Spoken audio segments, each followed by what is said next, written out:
인도하여 주시옵소서.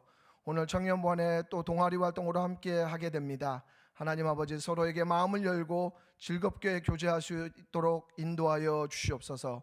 드려진 예물이 귀하게 쓰여지게 하시며 청년들의 여러 다양한 필요에 응답하여 주시며 몸된 교회의 재정도 채워 주시옵소서. 하나님 아버지, 이 시간 말씀을 듣고 나눕니다. 하나님께서 임재하여 주셔서 이 말씀이 우리 가운데 생명의 양식이 되며 우리의 삶의 순종으로 이어지는 귀하고 복된 시간 될 수 있도록 하나님 역사하여 주시옵소서. 감사드리며 예수 그리스도의 이름으로 기도합니다. 아멘. 반갑습니다. 우리 서로 옆에 좀 인사할까요? 오늘 되게 조촐하기도 하고 한편으로는 또 새롭게 우리 종식 형제도 참 새롭게 오고 또 우리 권사님도 또 우리 참 오랜만에 또 우리 청년부 예배 함께 하게 됐는데 여러분 너무 반갑고요. 좋습니다. 오늘 말씀의 제목이 몸 만들기입니다. 여러분 이 제목 들으면 생각나는 게 있죠? 있나요? 혹시? 우리 1월 달인가 우리 그 비전 세우기 뭐 이런 거 하면서 이 네이밍을 아마 이제 몸 만들기로 저희가 했던 것으로 기억을 하는데, 그 당시에 이제 이 몸 만들기는 이제 그 행정적 어떤 면에서 전략적 차원에서 했던 어떤 시간이었다면, 오늘 말씀의 제목은 좀 더 뭐랄까요, 정신적 신앙적 차원에서 어떻게 하면 이 그리스도의 몸을 우리가 함께 만들어갈 수 있는지 그것을 함께 나누는 시간이 될 것으로 믿습니다. 제가 오늘 1부와 2부 예배 설교 그 말씀 전하고 이제 3부 이제 오늘 드디어 마지막 저를 우리 교육자들이 되게 긍휼히 보더라고요. 그래서 하는데 아무튼 저에게 있어서 3부 예배가 가장 초점이고 중요한 그러한 예배인데 함께 또 은혜를 누리는 시간이 되길 원합니다. 여러분 요즘에 사실 그 몸에 대한 관심이 참 많잖아요, 그죠? 근데 이게 뭐 어르신들도 보면은 요즘에 이렇게 그 맨발 걷기라고 어싱이라 그래서 이제 이런 것들을 해가면서 또 효과를 보셔서 또 그것을 전도하시고 이런 일들이 이제 우리 가운데 자주 이제 있는데, 저희 이렇게 청년들 만나면 청년들도 사실 몸에 대해서 관심이 되게 많고 실제로 이렇게 제가 연락하면 통화가 안 될 때가 있어요. 그럼 뭐냐면 운동하러 갔대. 그래서 이거를 되게 이렇게 그 자기 몸에 대한 어떤 관리라든지 투자 이런 게 예전보다는 훨씬 더 중요하고 소중한 그런 어떠한 가치이자 어떤 행동으로 보여지는 것을 우리가 알게 됩니다. 그래서 사실은 이 몸의 건강과 성장이 단순히 뭐 나이 드신 분들이나 아니면 중년이나 이런 사람들만이 아니라 모든 세대에 있어서 되게 관심을 갖게 되는 그러한 주제의 대상이 되었습니다. 바울 또한 이제 이 몸의 어떤 성장과 성숙에 대해서 참 많이 말씀하고 있는데, 이 바울이 오늘 말씀에서 얘기하고 있는 이 몸은 육체, 우리가 방금 전에 제가 언급했던 그런 육체의 몸과는 좀 다르죠. 바울이 말하는 몸은 그리스도의 몸, 즉 교회를 말씀하고 있습니다. 물론 바울이 말한 이 교회는 지금의 어떠한 건물이 있고 이렇게 어떤 제도교회의 모습이 아니라 에클레시아라고 하는 공동체를 말하는 것을 보게 됩니다. 이 에클레시아는 어떤 영어로 한다면 이제 어셈블리에 해당하는, 그러니까 모임이나 회중을 의미하는 아주 작은 공동체를 의미합니다. 그러니까 당시에 에클레시아라는 여러 어떤 에클레시아들이 있었어요. 그러니까 철학 학파라든지 아니면 사회적인 어떤 모임이라든지 회당이라든지 이런 에클레시아들이 있었는데, 그것을 따와서 바울이 지금 에클레시아를 세우고자 하는데, 지금 제 괜찮아요? 듣기가? 그 세우고자 하는데 좀 다른 의미의 에클레시아를 세우기 위해서 바울은 노력하고 또 그것을 자신의 소명으로 삼았던 것을 알 수가 있습니다. 바울은 뭐 우리가 말씀 속에서 알겠지만 굉장한 그러한 고난과 또 고생을 겪어가면서 어떤 면에서는 편하게 살 수 있는 자신의 어떤 배경, 이력을 갖고 있음에도 불구하고 에클레시아를 세우기 위해서, 섬기기 위해서 자신의 전생애를 바쳤던 것을 보게 됩니다. 그러면 바울이 꿈꾸었던 이 에클레시아는 어떤 공동체였을까? 그것을 우리가 잘 알아가는 게 중요하겠죠. 오늘 말씀에 자주 등장하는 동사가 있습니다. 눈에 띄는 그것은 바로 자라간다, 세운다 이런 어떤 동사들이 등장합니다. 그래서 바울이 원했던 그런 공동체는 그리스도의 몸으로서 그 몸이 자라고 세워지기를 간절히 바랬죠. 그것을 소망했습니다. 그것이 바로 바울의 비전이자 꿈이었고 또 소명이었음을 알 수가 있습니다. 사실은 저는 이제 그 약간 막연한 어떠한 그 꿈이 있었는데 그것은 뭐냐면 제가 좋은 사람이 되는 게 꿈이었어요. 너무 추상적이죠. 너무 추상적이죠. 근데 그럼 이제 어떤 게 좋은 삶일까 그런 것에 대해서 이제 생각하면서 성장하고 성숙하는 그러한 사람이 되어야겠다 그런 생각들을 하게 됐어요. 그래서 세상에 대한 이해라든지 저 자신에 대해서 알아가는 저 자신을 발견해가고 그리고 또 성경에 대해서 깊이 알아가는 게 이제 꿈이었어요. 그래서 제가 이제 그 1학년 때 지금 막 너무 학업에 대한 부담이 많잖아요. 근데 저 때만 하더라도 뭐 그 거의 뭐 이렇게 추천서가 학교에 오는 그런 시대였기 때문에 1학년 때는 거의 뭐 이제 시간이 많았습니다. 그래서 제가 도서관 가서 기억나는 게 이제 욥기를 이제 쭉 1시간 반 동안 이렇게 쭉 읽었던 그런 기억이 있어요. 너무 좋더라고요. 말씀을 이렇게 그 알아가는 것 자체가 그게 저한테 이제 관심사였던 것 같아요. 다행히도 감사하게도 제가 신앙의 여정 가운데 좋은 공동체를 만나서 세상에 대해서 알아가고 저 자신을 발견해가고 또 하나님의 말씀에 대해서 배워갈 수 있는 그런 시간이 되었고 그랬기 때문에 제가 사역을 또 이렇게 출발하게 되는 그러한 계기가 되었던 것 같습니다. 여러분 사람은 보통 어떤 일을 해 나갈 때 그 해 나가는 이유가 두 가지 이유 때문에 해 나가는 것 같아요. 그 일을 함에 있어서 보상이 있거나 아니면 보람이 있으면 그 일들을 합니다. 그렇죠? 그래서 유무형의 어떤 보상이나 보람이 채워지면 즐겁고 아주 힘있게 그 일들을 해 나가죠. 근데 반대로 유무형의 보상이나 보람이 없으면 낙심하게 되거나 실망하게 되고 또 사직을 하거나 이직을 하게 되는 그러한 경향들이 있습니다. 저는 이제 사역을 시작하면서 제가 이제 교회로 사역을 시작한 게 아니라 캠퍼스 간사로서 제가 사역을 시작하게 됐는데 저의 제가 일을 하게 된 그 일의 동력은 보상은 아니었던 것 같아요. 제가 첫 월급을 받았던 게 아마 10만 원이 안 됐던 것 같아요. 그래서 제가 다른 그 아르바이트를 하면서 병행하면서 이제 그 간사 생활을 좀 초창기에 했었는데 아주 적은 페이를 받아가면서 사역을 했어요. 그렇지만 저에겐 이제 보람이 있었습니다. 그 사역을 해나가면서 어떠한 성취감도 느꼈고 또 사람들이 제 주위에 있는 가까이 있는 그 지체들이 변화되는 것들을 제가 많이 봤어요. 예수님을 몰랐던 사람이 예수님을 알게 되고 또 예수님을 작게나마 알았던 사람들이 이렇게 자라가고 성장해가는 다른 사람을 위해서 헌신하고 또 그것을 기뻐하는 그런 어떤 변화들을 제가 가까이서 볼 수 있었던 일이 있었습니다. 그것이 저에게 보람이었고 또 그 보람이 있었기 때문에 제가 사역을 계속 해나갈 수가 있게 되었습니다. 근데 제가 이렇게 사역을 해나가면서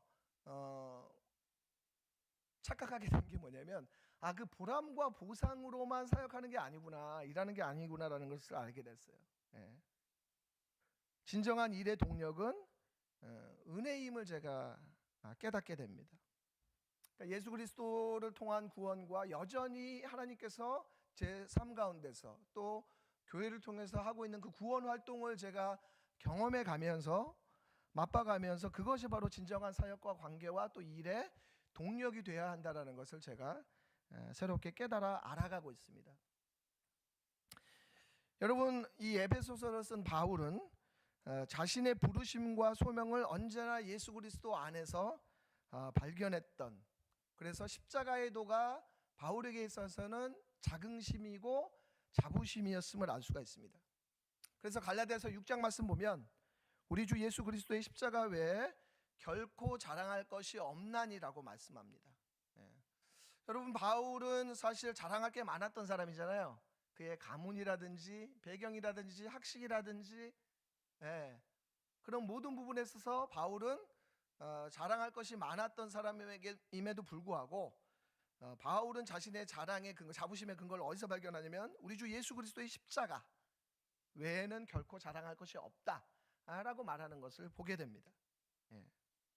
그렇기 때문에 바울은 그리스도가 머리가 되는 공동체를 세우는 것이 바울에게 있어서의 필생의 과업이었다라는 것이죠. 저는 성경에 여러 인물들이 있지만 역사상 예수 그리스도를 가장 잘 이해한 한 사람을 뽑으라고 한다면 바로 바울일 것입니다. 예수님과 동고동락했던 12명의 제자들보다, 그리고 예수님의 어떠한 육신적 형제들보다도 바울은 예수 그리스도가 어떤 분인지에 대해서 폭넓게 더 깊이 이해했던 것을 알 수가 있습니다. 바울은 역사적 예수, 신앙적 예수, 그리고 우주적 예수에 이르기까지 하나님의 아들이신 예수 그리스도를 너무나 잘 알았던 그러한 사람이었죠. 여러분, 바울은 도시 선교를 통해서 이 복음을 확장해 나갔습니다. 그리고 각 도시와 공동체가 직면했던 여러 가지 문제들 뿐만 아니라 그 사회 당대에 직면했던 그런 사회적 이슈들에 대해서 복음으로 해석하고, 또 복음적 관계가 어떻게 돼야 되고 복음적 공동체를 세우는 것이 어떠한 것인지에 대해서 너무나 잘 알았던 사람이 바로 바울이었습니다. 그래서 우상의 재물이라든지 아니면 공동체적인 어떤 갈등의 문제, 권위의 문제, 노동의 문제, 어떤 후원의 성, 결혼에 이르기까지 그런 다양한 주제들에 대해서 복음으로 접근하고 또 그것들을 세워갔던 사람이 바로 바울이라는 거죠. 그러면서 바울은 실천 신학자이자 상황 대응적 사상가라고 볼 수가 있습니다. 우리가 읽은 이 에베소서 또한 그러한 맥락 속에서 쓰여진 편지입니다. 바울은 역설을 참 좋아했는데요. 바울이 했던 그 역설의 말들을 제가 몇 개의 구절들을 좀 추려봤어요. 추려봤는데 거기 보면 이제 고린도후서 12장 9절에 내 능력이 약한 데서 온전해짐이라. 고린도서 4장 8절에서 9절은 답답한 일을 당하여도 낙심하지 아니하고 박해를 받아도 버림받지 아니하며 무명한 자 같으나 유명한 자고 죽은 자 같으나 보라 우리가 살아있다라고 말씀하고 있습니다. 제가 그냥 제 눈에 이렇게 띄는 것만 이렇게 추린 거거든요. 이거 외에도 바울의 어떤 편지에 보면 수많은 어떤 역설의 내용들이 등장하는 것을 보게 됩니다. 그러니까 바울은 그리스도의 십자가가 자기 자신과 또 속한 공동체에 어떻게 적용돼야 되는지에 대해서 너무나 잘 알고 있었던 그러한 사람이라는 것이죠. 그리고 바울은 그 그리스도의 몸인 교회가 그러한 측면에서 자라가고 세워지기를 원했습니다. 그렇다면 우리가 어떻게라는 게 중요하죠. 그럼 어떻게 하면 그 그리스도의 몸이 자라고 세워져야 되는가? 그것이 중요합니다. 여러분, 교회는 사람을 통해서 자라고 세워집니다. 흔히 말해서 어떤 분들은 뭐 돈이 있어야 되고 또 뭐 어떠한 뭐 땅이 있어야 되고 이렇게 말하시는 분들이 있을지도 모르겠어요. 아니요, 교회는 사람을 통해서 자라가 세워져요. 너무나 당연한 말이죠. 흔히 교회는 건물이 아니라 공동체라는 말을 합니다. 너무나 맞는 말이죠. 교회는 건물이 아니라 공동체입니다. 그래서 여러분 다드림교회 이 새신자교육 2과에 보면 거기에 이 내용이 잘 나와 있습니다. 교회는 시스템이나 조직이나 어떠한 제도로 정의되기보다 공동체이고 그 속한 사람을 통해서 자라가고 세워지는 것을 보게 됩니다. 오늘 우리가 읽은 에베소서 4장 11절과 12절 말씀에 보면 그 원리들이 한 세 가지로 나와 있는 것을 보게 됩니다. 우리 11절과 12절 말씀을 다시 한번 함께 읽어볼까요? 에베소서 4장 11절과 12절 말씀 함께 읽겠습니다. 시작. 그가 어떤 사람은 사도로, 어떤 사람은 선지자로, 어떤 사람은 복음 전하는 자로, 어떤 사람은 목사와 교사로 삼으셨으니 이는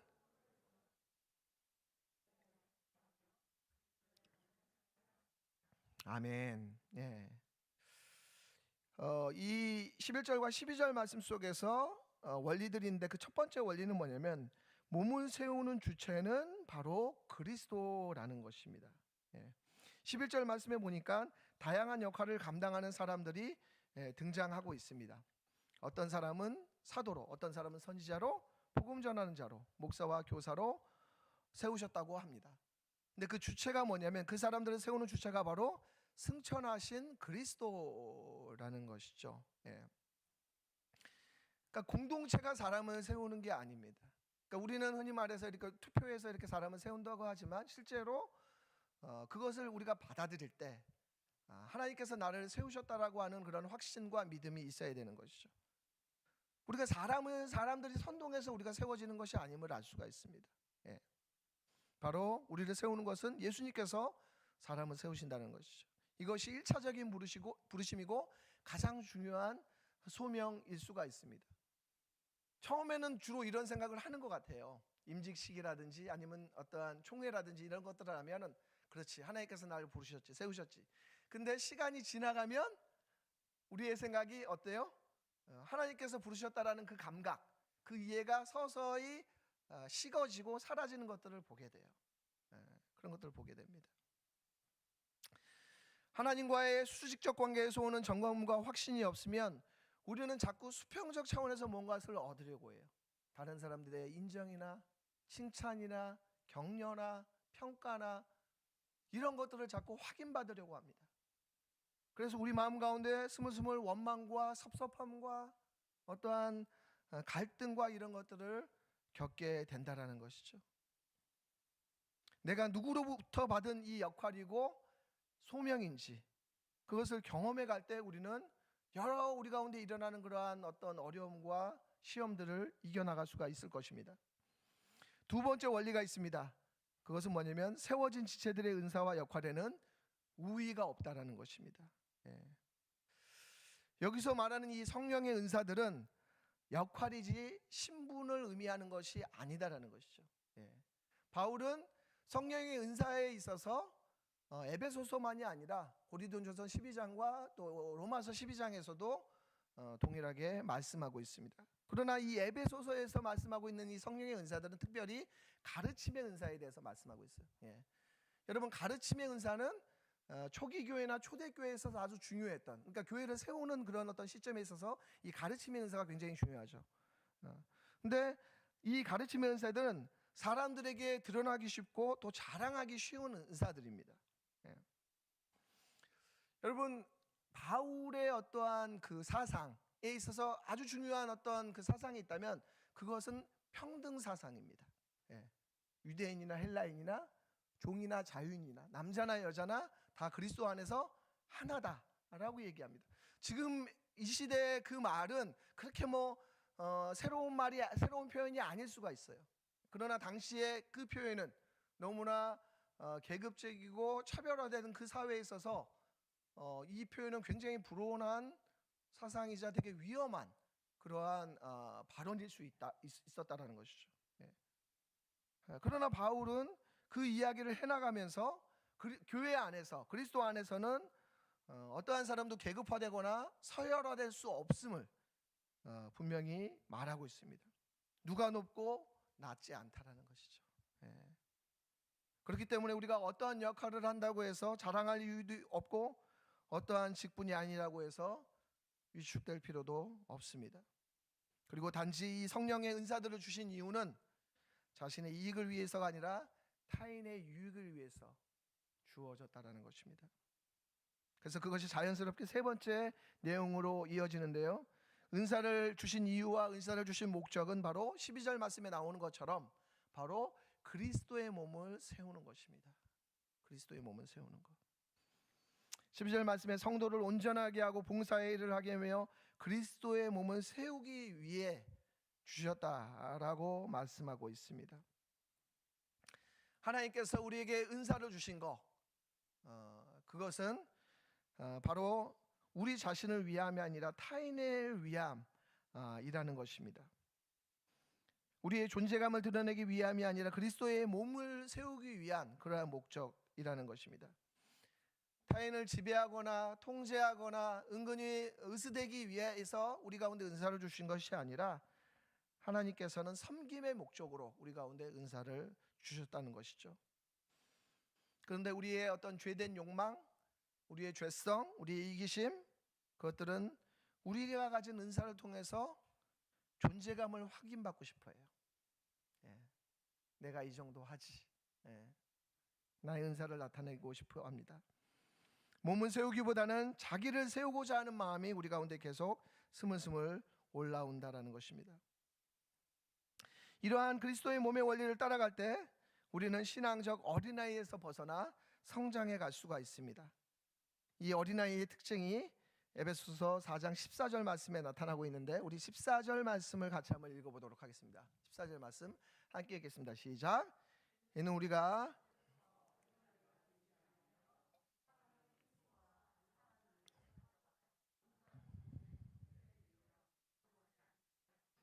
아멘.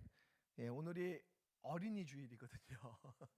예, 어린이가 갖는 어떠한 장점이 있죠. 그 순수함과 그 뭐랄까요, 순박함, 솔직함, 그런 어떤 장점인데, 여기서 말하는 이 어린아이라고 하는 것은 어린아이가 가지고 있는 어떤 그 약함, 뭐랄까요, 지혜의 미숙함, 또 불안정함, 그런 것들을 말씀해주고 있습니다. 여러분, 우리가 사실 성장해가고 성숙해가지 않을 때 이런 어떠한 그 불안정함과 또 미숙함이 있게 되는 것을 오늘 말씀에서 이야기해주고 있습니다. 사실 우리가 예수 그리스도를 알아가면서 이런 부분들을 많이 겪게 되는 것 같아요. 특별히 오늘날처럼 현대사회처럼 다양한 이슈, 복잡해지는 그런 사회 속에서 내가 지금 겪고 있는 게 이게 속임수인지 유혹인지 아니면 적절한 고민인지, 그런 것 속에서 되게 혼란스러울 때가 참 많은 것 같아요. 그죠? 네. 그런 고민들을 많이 합니다. 그렇기 때문에 우리에게는 더더욱 건전한 해석 공동체가 필요합니다. 바울은 이 13절 말씀에서 건전한 건강한 공동체의 모습이 어떠해야 되는지 말씀해주고 있습니다. 그 내용을 어떻게 표현해주고 있냐면, 우리가 다 하나님의 아들을 믿는 것과 아는 일에 하나가 되어 라고 말씀하고 있습니다. 하나님의 아들을 믿는 것과 아는 일에 하나가 되어요. 네. 여러분, 좋은 관계는 어떤 관계일까요? 좋은 관계는 그것은 신뢰와 이해가 자라가는 관계입니다. 신뢰와 이해가 자라가는 거예요. 그건 남녀 관계든지 부모와의 자식과의 관계도 마찬가지, 친구 간의 관계도 마찬가지고 하나님과의 관계도 마찬가지입니다. 예. 여러분, 상대방에 대한 믿음과 그 상대방에 대한 지식이 함께 자라가야 됩니다. 예. 상대에 대한 믿음은 있어요. 근데 여러분, 이해가 없으면 어떻게 될까요? 그러면 그 관계는 맹목적인 관계입니다. 예. 그리고 온전한 믿음이라고 보기도 어려워요. 왜요? 이해가 없기 때문에. 그냥 좋아하는 거예요. 예. 반대로 상대에 대한 이해와 지식은 있는데 믿질 않아, 신뢰하지 않아. 그러면 그 관계 또한 바른 사귐의 관계라고 볼 수가 없습니다. 그래서 믿는 것과 아는 것이 하나가 되는 게 중요합니다. 그것이 바로 온전한 사람이 되는 길이고 그리스도의 장성한 분량이 충만한 데까지 이르는 길입니다. 저는 특별히 청년기의 시기는 이것이 굉장히 중요하다고 봐요. 다른 어떤 시기보다도. 왜냐하면 청년의 시기 때는 제2의 양육이 들어가는 시기예요. 예. 우리가 그 전까지는 어떤 면에서는 육체적인 그런 차원에서 성장했다면, 청년기 시대부터는 정말 우리의 생각이나 가치관과 세계관이 정립이 되는 그런 시기라고 볼 수가 있어요. 그렇기 때문에 하나님을 아는 믿음, 또 그것을 알아가는 일에 있어서 우리가 열심을 내야 되고 그것에 시간과 마음을 투자해야 돼요. 예. 그리고 그렇게 될 때만이 우리가 온전한 사람이 되고 그리스도의 장성한 분량이 충만한 데까지 이룰 수 있게 되는 것입니다. 제가 1, 2부 때는 이제 우리 다드림 교회 여러 이제 훈련부도 있고, 또 오늘도 이제 뭐 이후에 광고할 때도 우리 권사님께서 나눠주시겠지만 여러 그런 어떤 모임들이 있어요. 그리고 그 모임들을 통해서 하나님을 믿는 것과 알아가는 것이 어떤 것인지 그런 것들을 배워갑니다. 저는 우리가 함께 공동체를 이루어가는 것이 하나님을 예배하는 것, 믿는 것 뿐만 아니라 하나님을 알아가는 데 있어서도 우리가 서로 우리의 생각을 나누고, 또 뭐 독서라든지 묵상이라든지 아니면 통독이라든지 이런 것들을 통해서 하나님을 알아가는데, 내가 정말 믿는 것이 정말 온전한 것인지, 그리고 하나님이 어떤 분이신지, 하나님이 어떻게 세상을 다스리시는지, 우리 가운데 어떻게 일하시는지, 이런 것들에 대해서 알아야 된다라고 믿습니다. 이제 바울은 이러한 몸의 성장이 어떻게 작동하는지 힘주어 말씀하고 있어요.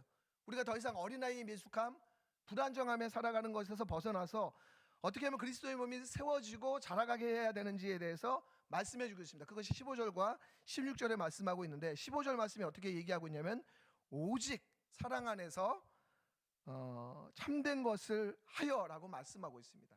15절 말씀에 이렇게 나와 있어요. 오직, 강조하는 표현이죠. 예, 강조하는 표현. 오직 사랑 안에서 참된 것을 하여. 세번역 말씀에서는 이것을 이렇게 번역하고 있어요. 우리는 사랑으로 진리를 말하고 살면서, 예, 우리는 사랑으로 진리를 말하고 살면서, 이렇게 얘기합니다. 예. 여러분, 그 신앙생활하면서 참 어려운 게 뭐냐면 이거예요. 사랑과 진리를 말하고 사는 게. 예. 여러분, 우리 가운데 성향에 따라서 둘 중에 하나로 치우치지 않나요? 어떤 사람은 사랑이 많고 어떤 사람은 약간 이렇게 꼬장꼬장한 사람이 있잖아요. 누가 떠오르시죠? 예. 예. 진리가 강한 사람이 있어요. 예. 근데 이거의 어떤 밸런스를 유지한다는 게 얼마나 어려운지 모릅니다. 바른 것을 말하지만 사랑이 담겨지지 않을 때가 있고요. 또 사랑으로 말하지만 건전한 관점과 기준을 가지고 접근하지 못할 때가 많아요.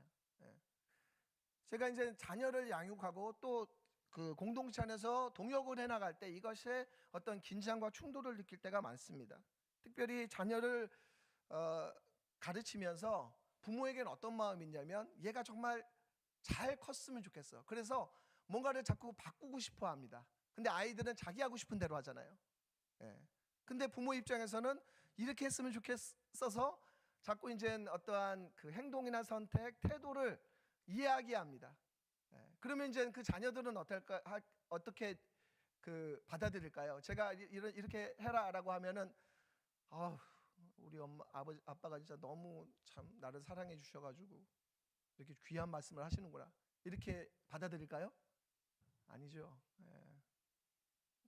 제 사춘기를 지금 통과한 친구도 있고 통과하고 있는 친구도 있고, 예, 그런데 막 이렇게 레이저로 쏩니다. 눈으로. 막 그러면은 이제 되게 이제 긴장이 생기는 거죠. 그죠? 그러니까 이제 막 그러면서 이제 어려움을 겪어요. 그래서 어떠한 좋은 얘기를, 그 말이 옳다 하더라도 그것을 형성하고 있는 분위기, 사랑이 담겨지지 않으면 아이들이 그 말을 듣지도 않고 또 괜히 관계가 악화되는 것들을 경험하게 돼요. 그런 것들을 많이 느끼게 됩니다. 예. 그래서 참 깨닫게 되는 게 뭐냐면 사랑이 사람을 변화시키는구나, 그런 것들을 깨닫게 돼요. 여러분, 오늘 말씀 15절과 16절 말씀 보니까 사랑 안에서라는 표현이 반복해서 등장합니다. 사랑 안에서. 사랑 안에서. 바울 사도가 고린도 교회에 쓴 편지, 고린도전서 13장이 이제 사랑장인데 거기서 바울이 사랑에 대한 얘기를 하잖아요. 근데 그 사랑에 대한 정리를 하면서 처음 얘기하는 그 내용이 뭐냐면 사랑은 오래 참고라는 얘기를 합니다. 사랑은 오래 참고. 근데 그 오래 참고라는 게 다른 번역본에서는 어떻게 표현되어 있냐면 사랑은 오래 고통을 당하고, 그러니까 영어로 하니까 long suffering 이렇게 표현되어 있더라고요. 그러니까 저는 참 바울이 사랑이 뭔지에 대해서 알고 있구나. 이게 이제 뼈 때리는 말씀이잖아요. 사랑하다 보면 정말 이게 얼마나 그 고통을 당한다는 게 어떤 건가. 사랑 때문에, 사랑하려고 하기 때문에 그것이 얼마나 힘든지, 사랑의 실제를 바울이 너무나 잘 표현해 준 그러한 표현 말씀이라고 저는 생각이 들었습니다. 물론 사랑만이 아니라 우리가 적절한 질서와 규범을 알려야겠죠.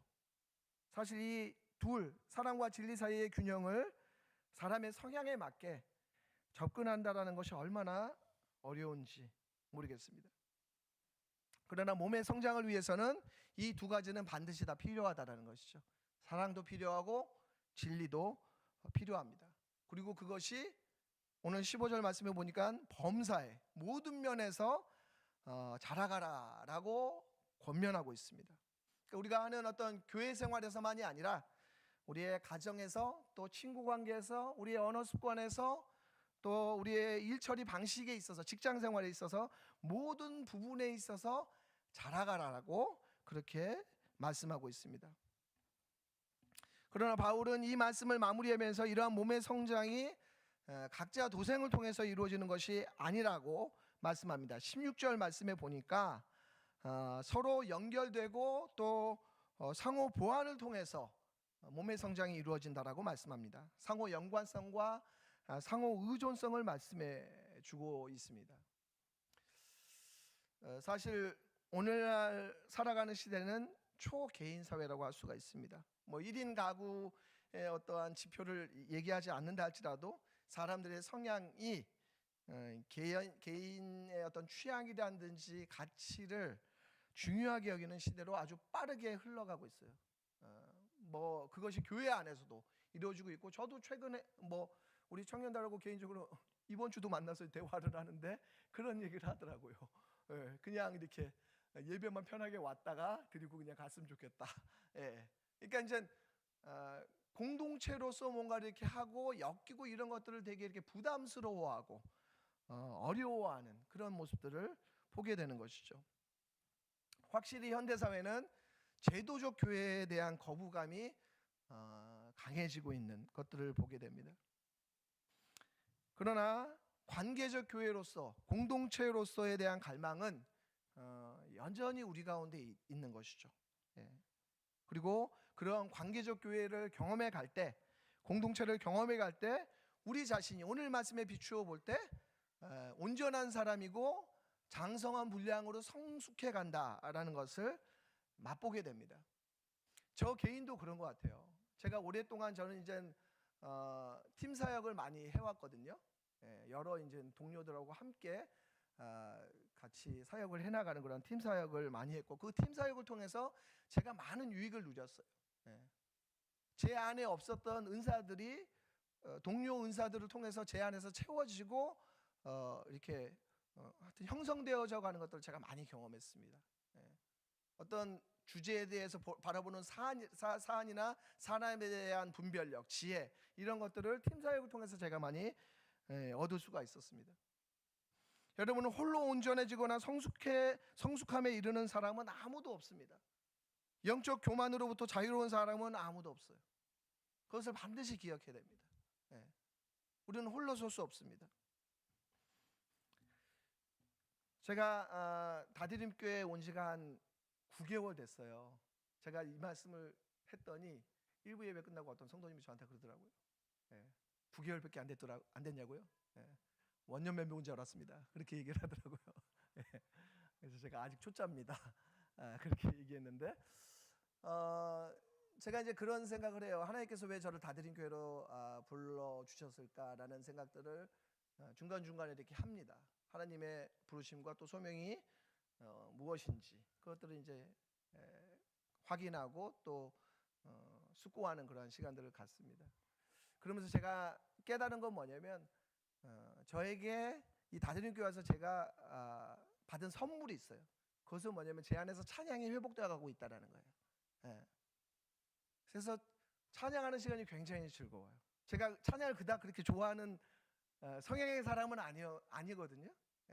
말씀을 묵상하고 또 어떤 책을 보고 이런 것들을 좋아하는데, 찬양에 대해서 뭐 여러분 아시겠지만 제가 그렇게 뭐 찬양을 이렇게 막 그래야 하잖아요. 근데 제가 다중교회 와가지고 찬양의 은혜를 너무나 많이 받습니다. 사실 너무 감사해요. 금요기도회 팀이라든지 우리 2부 예배도 그렇고 우리 청년부 찬양팀의 이렇게 선곡이라든지 또 진심을 담은 그런 찬양과 가사들의 내용을 통해서 은혜 받을 때가 참 많이 있습니다. 그래서 우리 이제 시편 내용 보면 내 영혼아 여호와를 송축하라, 그런 찬양이 내용들이 있잖아요. 그것들이 정말 제가 이렇게 하고 싶은 그러한 찬양이고 경험하게 되는 그러한 일들이 있습니다. 우리 잠언 27장 17절 말씀에 이런 내용이 있어요. 한번 우리 개역개정에 나와 있는 위에 있는 구절을 한번 같이 읽어보도록 하겠습니다. 읽겠습니다. 시작.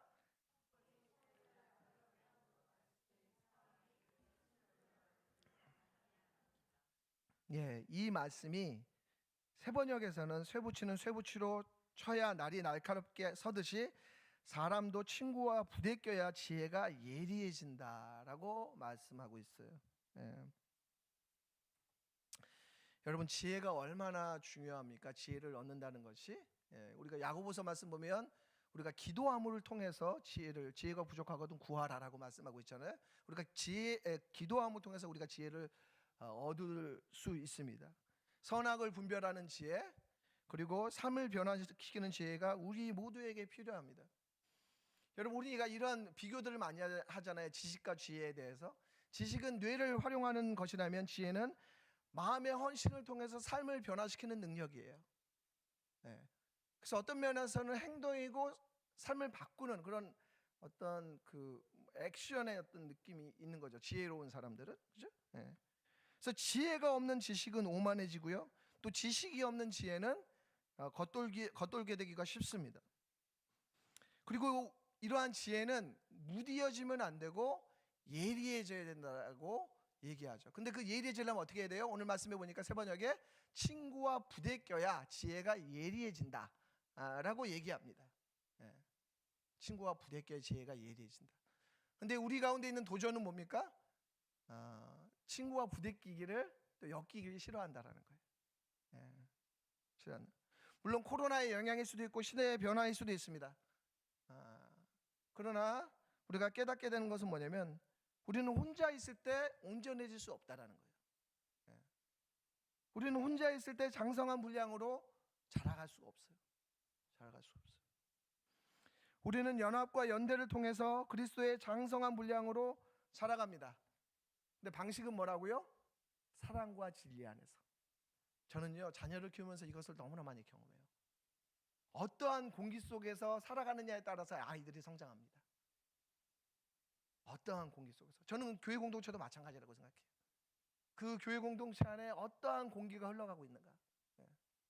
그거에 따라서 우리가 하나님을 잘 믿고 자라갈 수 있는 그런 토양이 되죠. 그렇죠? 만약에 우리 다드림 교회 가운데서 사랑과 진리가 풍성하다면 그러면 우리는 온전한 사람이 되고 장성한 분량으로 아마 성장해 갈 거예요. 우리가 이제 다드림 교회가 이제 내년이 되면 20주년을 향해 가고 있지 않습니까? 이제 성인으로서 이제 자라가게 되는데, 우리는 우리 스스로에 대해서 내가 지금 장성한 분량으로 자라가고 있는가? 또 우리 교회는, 다드림 교회는 그러한 모습으로 자라가고 그리스도의 몸으로 자라가고 있는지 우리가 생각해보고 또 기도하고 나아가야 될 것입니다. 바라기는 이 다드림 교회가 그리스도의 몸인 교회로 또 공동체로 서로 세우고 자라가는 교회가 되기를 원해요. 이 복잡하고 정말 혼란스러운 시대 가운데 지혜가 더욱더 예리해지는 그러한 사람들로 세워지기를, 교회가 되기를 소망합니다. 그래서 멋진